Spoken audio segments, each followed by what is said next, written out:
মামুন ভাইয়া টেনশন করে না।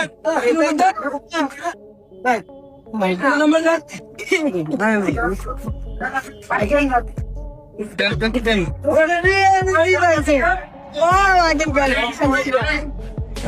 আমার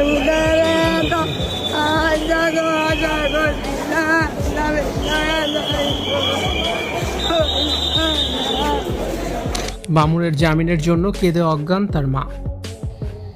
আদালত প্রাঙ্গণ ও রাস্তায় কান্নাকাটি করতে দেখা যাচ্ছে টিকটকার প্রিন্স মামুনের মাকে। ছেলের জামিনের আশায় দিশেহারা হয়ে তিনি এখন দাঁড়ে দাঁড়ে ঘুরছেন। এমনকি কান্নার তোড়ে এক পর্যায়ে জ্ঞান হারানোর মতো পরিস্থিতি তৈরি হয়েছে। তবে মামুনের মায়ের এই আহাজারিকে সাধারণ মানুষ ও সামাজিক যোগাযোগ মাধ্যমে নেটিজেনরা সহজভাবে নিচ্ছেন না। অভিযোগ উঠেছে, মামুনের এই নৈতিক অধঃপতন ও অপরাধমূলক কর্মকাণ্ডের পেছনে অন্যতম প্রধান কারণ তার মায়ের অন্ধ প্রশ্রয়। মামুনের বিভিন্ন অনৈতিক কর্মকাণ্ড, এমনকি মাদক সেবনের মতো বিষয় মামুনের মা কখনোই বাধা দেননি, বরং মায়ের সামনে মামুন নেশা করত এবং ছেলেকে সাপোর্ট দিত মামুনের মা।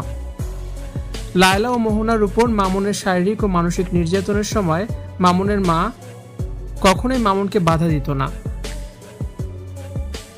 উল্টো মামুনকে প্রশ্রয় দিত। ছেলেকে শাসন না করে উল্টো তাকে প্রশ্রয় দিত মামুনের মা।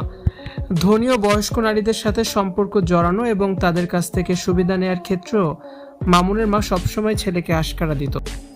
এমনকি মায়ের কাছ থেকেই এই প্রশ্রয় পেয়ে মামুন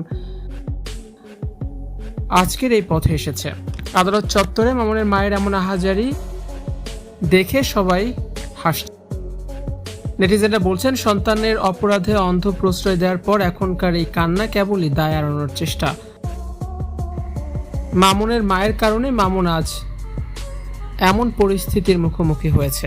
ভিউয়ার্স, এই বিষয় নিয়ে আপনাদের মূল্যবান মতামত জানিয়ে কমেন্টস করে দিন। ভিডিওটি দেখার জন্য ধন্যবাদ।